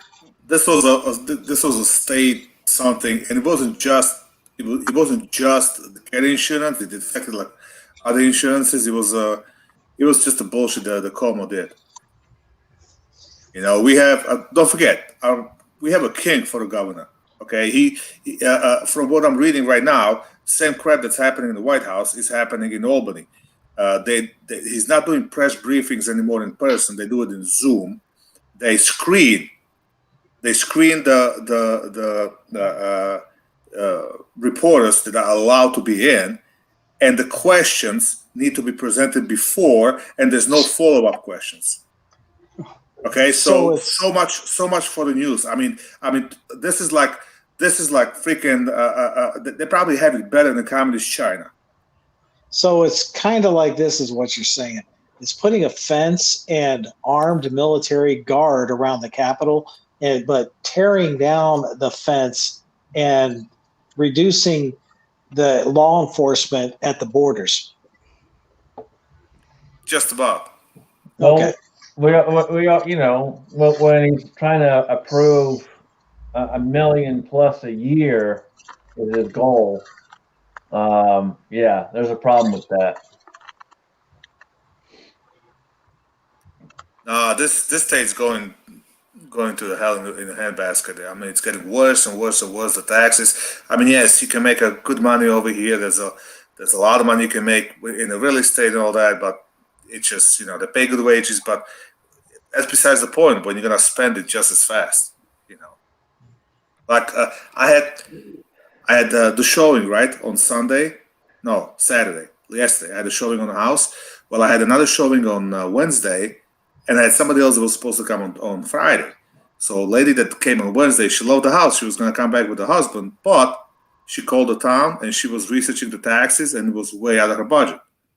So guess how much the taxes on that house are supposed to be? That's what the town assessors told people when they called. It's about 3,000 square foot house on 1 acre, 4 bedroom, 2.5 baths, full basement, priced at $625,000. So what do you think the taxes on that are? I'm afraid to guess. Pistol Pete says 12,000. Nope, not even close. Thread 5,000. Thread, to put in the perspective, the land alone without the house was 7,500. Okay, so keep guessing. So basically, the assessor told them the taxes are anywhere from 21 to 23,000. Okay, I mean they guessed it a little too high because the last house was just under 600 grand and the taxes were 18 grand. But still, and that was a big thing. One lady's like, well, we have a house now that we're paying 14. We don't want to go higher. Another guy, he said he had a budget of 19 to 20,000, which didn't really make sense because just because they told you 21 to 23, there's always ways to go and argue with the town, grieve your taxes and bring it down. But it's still, regardless, you're going to be paying close to 20 grand in taxes. My house right here, I'm on 2 acres. I got 3-bedroom raised ranch that's about 2,500 square feet, and I'm at 7,000 square feet. But I'm one county up north, so that's a big plus. That's why everybody's moving up here, because the taxes are cheaper. So Michael Ray had a good question out there, and we'll go through the room on it. We'll start with Daniel. But is everyone giving up hope that election fraud will get popped and punished? Okay, you're starting out with me. Let me just say, anybody that really comes up with any good evidence is probably going to commit suicide, and then you'll never hear about it again. All right. Alan? Well, I didn't think we were going to get into this sort of thing tonight, but I said it before. Any evidence that's going to show up is going to disappear pretty quick. And even if it does show up and gets held for any length of time, it's going to be completely so far after the fact that you'll never even know about. It's like if we actually discovered who truly killed Kennedy now.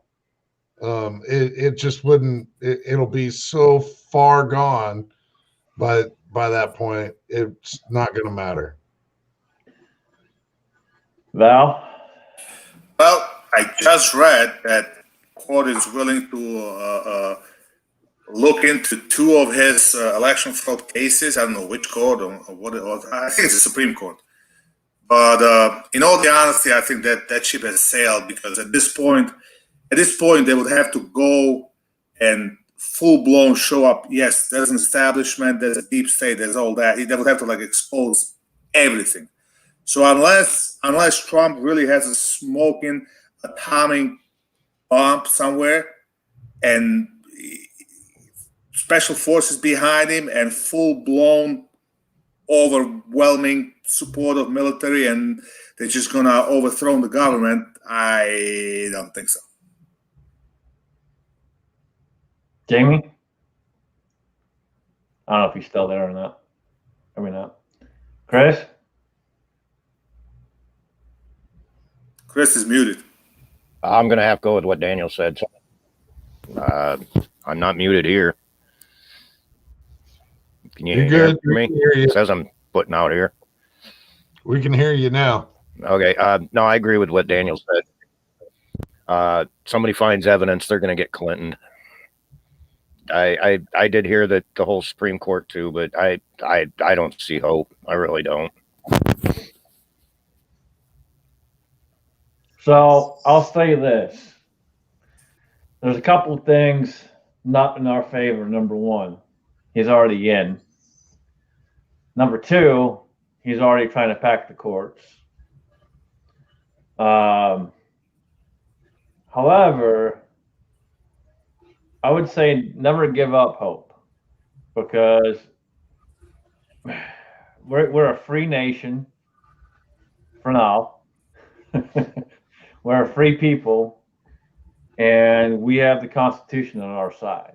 And we're the ones that eventually, if it gets to that point, that we'll have to stand up and make sure that stays the way it's supposed to stay. So there may not be any hope of actually getting the fraud exposed unless we actually do something about it. But never give up hope. Did you see the Texas Attorney General is suing over the new immigration policy? Yep. Mm-hmm. I see a lot more of that probably going to happen, and I also see a lot of 2A sanctuary coming. Thank God my county is. I see a lot more of that going to happen, to where they're only going to push so much. You know what I mean? People are going to start pushing back. Well, did you see where he's trying to revamp the military? The purge has started, and it's also every command out there has to go to do some sensitivity type of training now. Yeah, I seen that. You guys were talking about it earlier. I had to run out and come back. That's why I was late getting in. But yeah, come on, really, that's tyranny right there. I mean, that is so tyrannical. That look what they do in China. If you don't support the government 100%, you know what I mean? There's nobody in China's military that doesn't. CB, we're not assholes. We're extremists. Because we love our country, we're extremists. Yeah, based on what they paint us, we insurrectionists. Yeah. Well, and they're even pushing bills now to eliminate the Fourth Amendment and make it to where law enforcement can just go into your house if you have guns and confiscate your shit without a warrant. So, I mean, they're going after every single right that we have. Yep. We are literally in the biggest fight, and we said this before in the past, but this time it really is the biggest fight for constitutional rights. Not just every one of them. Wait a minute, Max Rampley, let me answer that. Shouldn't the military support the government? I say no. The military should support its country and its people. It should support the oath that they took when they joined the military. Yeah. So two things real quick. So Jamie's back with us. So Jamie, get your 2 cents real fast on the question we had earlier, whether or not you think there's any hope of the fraud being exposed. It's going to be tough. I think that ship's probably sailed because of the fact that he has been inaugurated. So that's going to make things a whole lot tougher. The thing that bothers me is that they sit there and say on TV and our news that it makes me so mad I can't hardly say it. They say they're talking about election fraud that didn't happen when there is no. They just make a blank statement that there was no shenanigans going on. Well, until somebody is proven guilty in a court of law, he's going to remain the president. But you got to develop a case. You've got to get out there and find the proof and bring charges against these people that perpetrated this crime. Well, and you also got to fight public opinion, because right now all of mainstream media has no fear. They are the government's propaganda machine. They are. Yeah, but you also have to remember 75 million people voted for him, and 75 million people are pissed off. Okay, they know there was a fraud. Everybody you talk to, everybody knows that there's no way Sleepy Joe won from his basement. There's no way that everybody knows it, but everybody's just like, oh well, what can we do about it? And they go on with their lives. That's the problem. This is I hate to say it, but this is not something that it's gonna happen or go away just by voting out the wrong people. That's not gonna happen. There's gonna be something because this country is a boiling pot, and it's been boiling for a long time. And with the politicians, especially Democrats, doing whatever the hell they want. Don't take me wrong. I'm not saying that the Republicans are great. Every goddamn one of them that's been in the office for more than 10 years should be should be out of there. Okay, there has to be a term limit. So that's number one. And it's going to result to something violent. It might not be a full-blown civil war or whatnot, but it's going to something happen. It might be as little as a couple of guys actually trying either break into Capitol building again or something like that, and they're going to get shot, and a bunch of other people will get pissed off, and there's going to be massive protests. But this is going to get bloody somehow, and it's just a matter of time, and we'll see how big of a scale it's going to be, because I really don't see this being resolved peacefully, because Pelosi is not going to go out there and vote for the term limits. Schumer's not going to go out there and vote for the term limits, and so on. Here's the thing, and I'm not sure exactly how we make this one happen, but they got to remember that we, the people, they work for us. And if we want term limits, then term limits it should be. And the other part as well is, and there's a lot of people out there that made this point, and I'm going to make this point. I never swore an oath to a president. I swore an oath to a country and the Constitution and what it stands for. And by God, I will stand for it, and I will fight for it. Supreme law of the land. And so did the military. So, Max, just remember that, bud, that our military swore an oath to protect and defend the Constitution of the United States against enemies, foreign and domestic. Domestic, right there. Right there. And So that's the last words. Foreign and domestic. It's not the military that's going to stand up. It's the former military that's going to stand up. It's all the veterans that we have. One of those days they're going to get fed up, because you have to understand the actual guys in the military, they don't walk around with the guns. The guns are locked up. They don't have guns on bases and all that. Well, most of them, depends. But all the veterans have guns. So one of those days something's going to happen. And the nice thing about the veterans is they stay in touch. So they are the ones that can actually communicate and kind of assemble on a down low, like 6 of us on the board. We decide to do something. How the hell are we going to do that? Everybody's different state, and it's just it's a logistic nightmare. Well, three of us are in the same state here. Daniel's closer than Scotsman, but we're all three in Ohio. So, but yeah, I exactly your point. We're miles away. Let me give you an idea of what you're going to be facing, and Max will tell you it's true. Our Congresswoman is Marjorie Taylor Greene, and she goes out and she says in public and on the Senate, on the House of Representatives floor, the same thing basically we're all talking about in here every Friday night, every Saturday night, every Sunday night. And look what they did to her. They are barbecuing her for speaking the truth. And she has my vote. She has, I voted for her. I've sent her emails, giving her pats on the back and stuff like that, and trying to encourage her.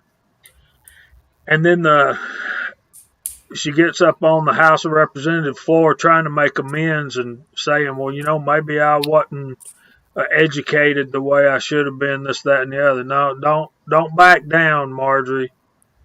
And I know she ain't seeing this, but don't back down. Just keep giving them hell, because that's what they deserve.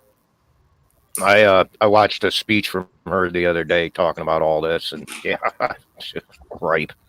I tell you guys, You know, I'm 54. I know you guys, you know, Scotsman's a youngin', but Jamie and Daniel and I know we're close. I can't remember, Alan, you're getting up there too. Your gray shows it. Come on, Val. I'm not sure how old you are, but I've been watching this all my life.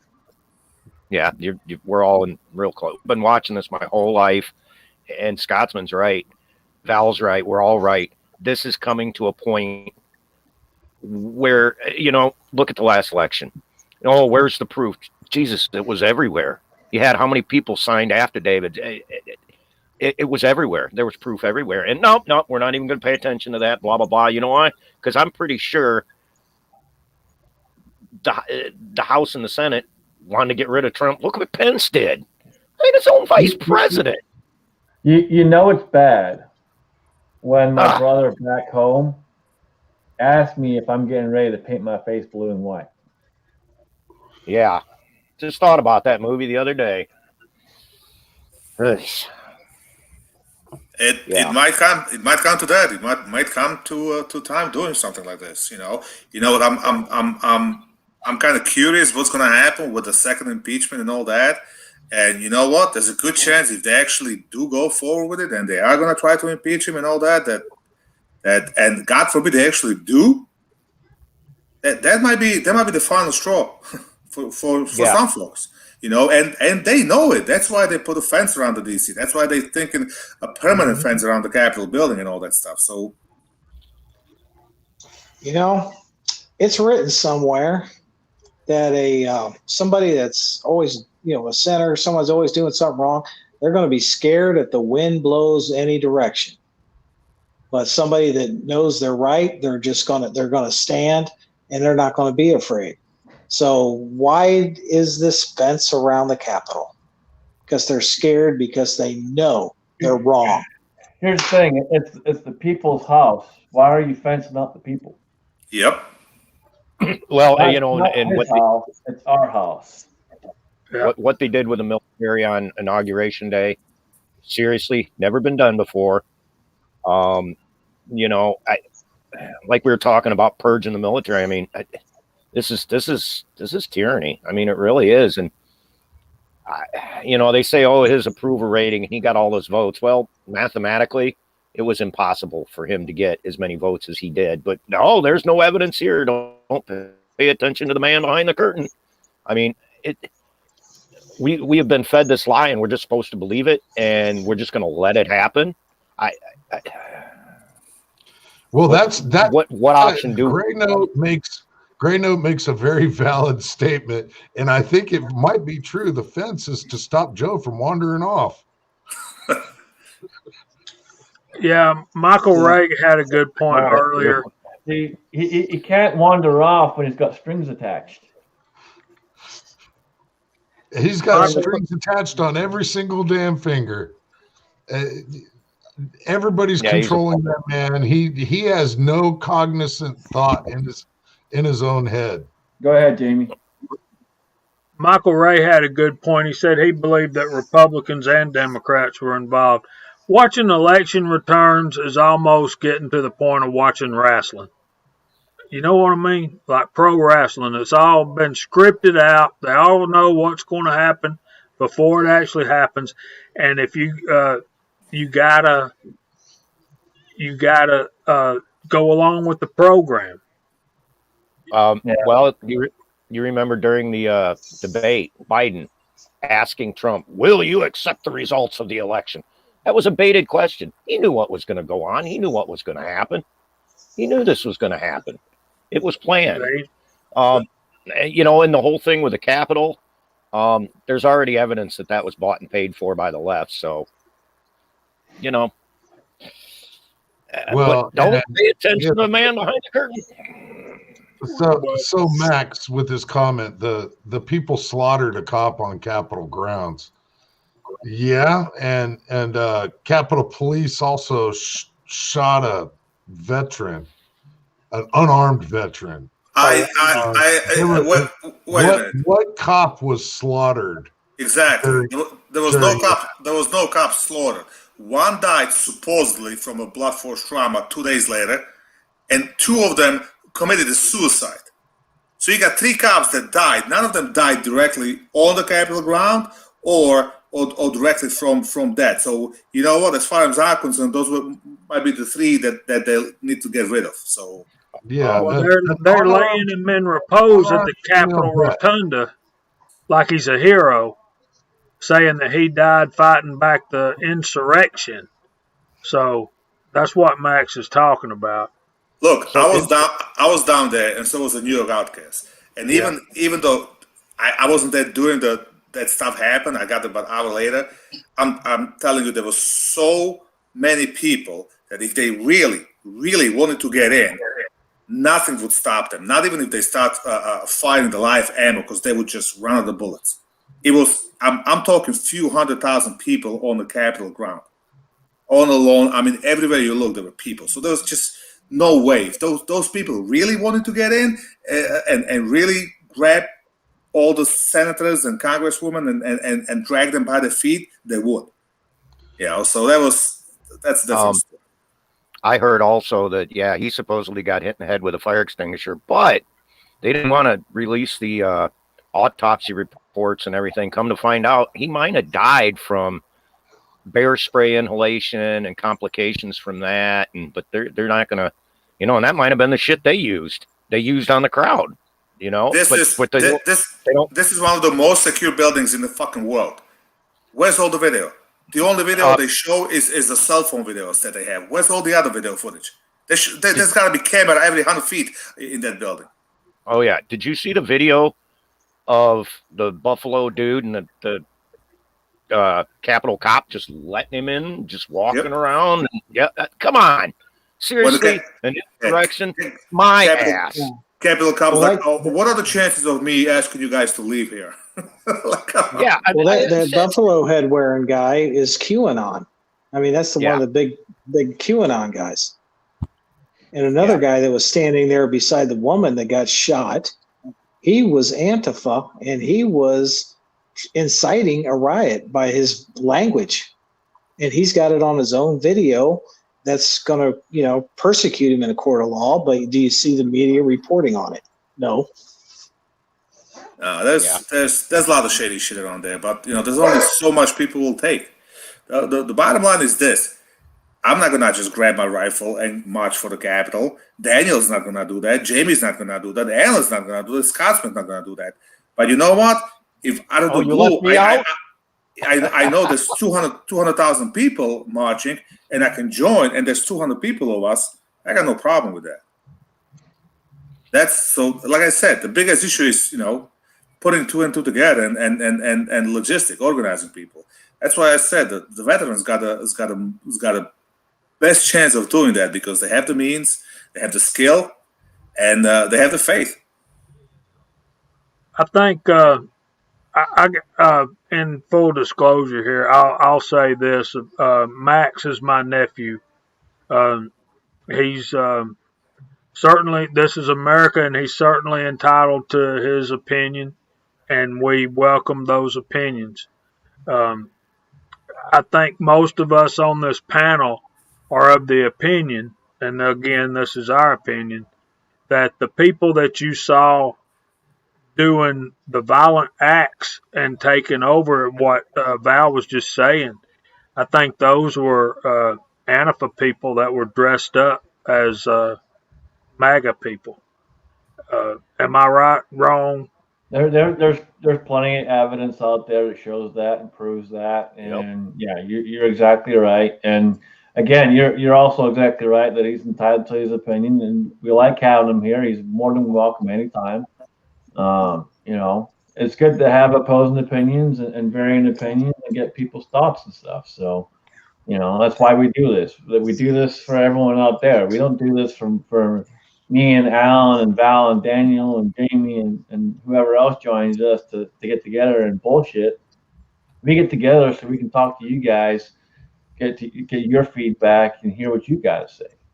That's why we do this. That's why when I get more than 5 guests, I'll jump off and let someone else jump in. Because it's not for me, it's for you guys.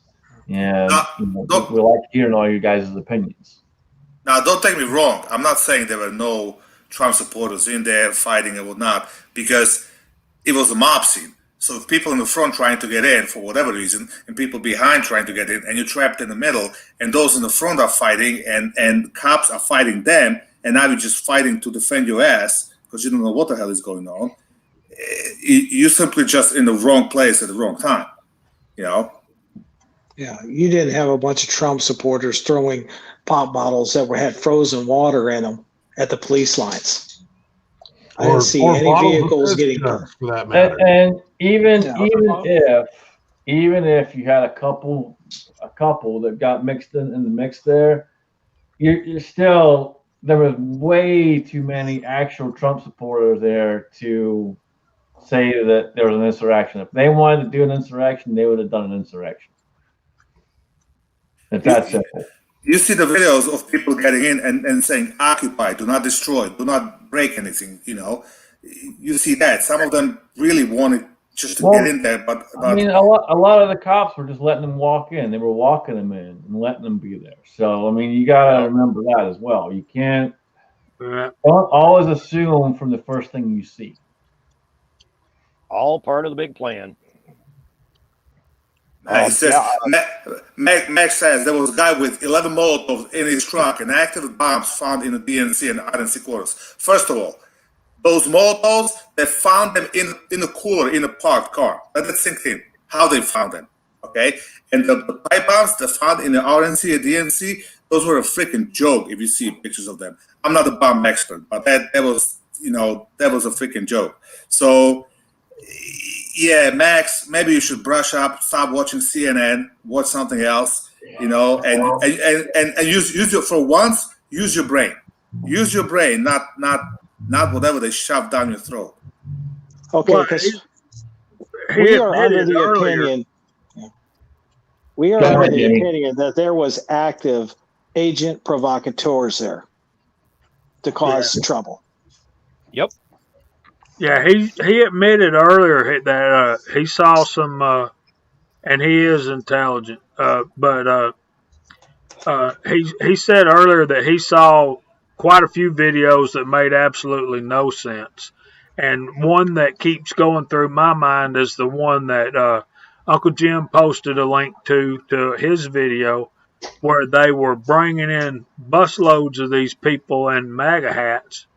And then they let them loose, and the police, the Capitol Police, like moved the barricades and waved them in and all that crap. And I'm like, man, what the hell? What's going on here, people? And but like Val said, Max, you gotta remember they were. And another guy said, Val said hundreds of thousands. One guy said 1.3 million. If MAGA supporters, the supporters of Trump that were there that day, if they wanted to take the Capitol, they could have easily done so and pulled all the senators and people out by their feet. And maybe that's what needs to happen. And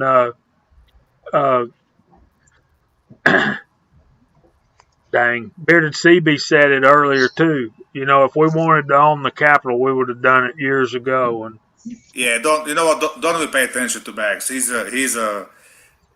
looking for attention. That's all it is. He's because he's talking nonsense. He's doing the same thing that the Antifa and BLM did at the Capitol building. So sorry, Max. You know we're smarter than that. So you might be intelligent, but not intelligent enough. Sorry, brother.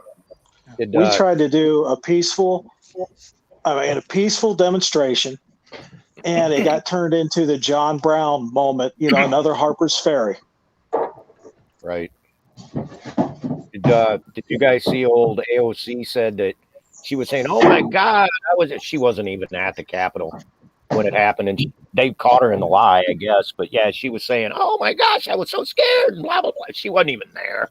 It's like, yeah, she's claiming PTSD. She was claiming PTSD on that. This is in front of the White House, all the way. That the stuff in the back, that's a monument. So basically, like at least 1 million. As far as you could see, I was on my tippy toes. As far as you could see, was nothing but the red heads and American flags everywhere. And I watched somewhere like right here.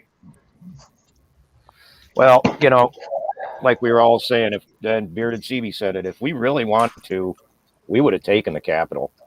And like you said, Val, they would have ran out of bullets. They would have dropped how many of them, but we would have won by attrition. It's that simple. I mean, if we really wanted to, I wasn't there, but you know what I'm saying? I mean, if the Trump supporters really wanted to, that it was all staged. I'm sorry. Max can believe what he wants. I'm old enough to know when I see bullshit. Yeah. And it No, was, definitely some people got in, but even what I saw, most of the people were outside. Yes, they were on the lawn, they were on the balconies and all that. They were on the scaffold, but most of them were just outside. They hung a big ass American flag, and they were just chanting. That was like 99% of the people. Yeah, it was a very peaceful protest, and you know that was what it was, and that's what it should have been. And the other stuff that happened, that was all planned out. We know this. There's plenty of evidence. But again, everyone's welcome to their opinions. Everyone's welcome here. You know, unless you say something completely stupid, and they'll kick you off. But that hasn't happened in a long time, and hopefully it doesn't happen. But See, that's going to be one of our biggest. Sorry, Scotsman. See, it's just running through my head so much. One of the biggest obstacles we got to overcome is the media, because everything that we do, you're going to have people on the other side that's going to start something, and the finger is going to be pointed at conservative, level-headed people, and they're just going to call us insurrectionists. So we got to be able to fight the media. well, and that's the thing. They're already calling us extremists and all the rest of it because we love our country. And you know what? If that makes me an extremist, so be it. You know, I didn't Same come here. here and to not love the country, so they can kiss my ass. With that being said, we're going to start going through the room. I do have to go to work tonight, so we're going to start going through the room, and we will start with Jamie. Well, I got some advice for y'all, and y'all check us out Friday nights, 8 o'clock, George Shooting Connection channel. We do reloading and that kind of stuff, but I'll leave you with one piece of wisdom. Never take a laxative and a sleeping pill at the same time. You will not like the result. oh, wow. I would say that's solid advice, but it ain't going to be solid. No.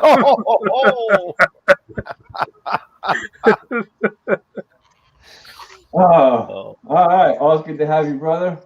Chris, what you got?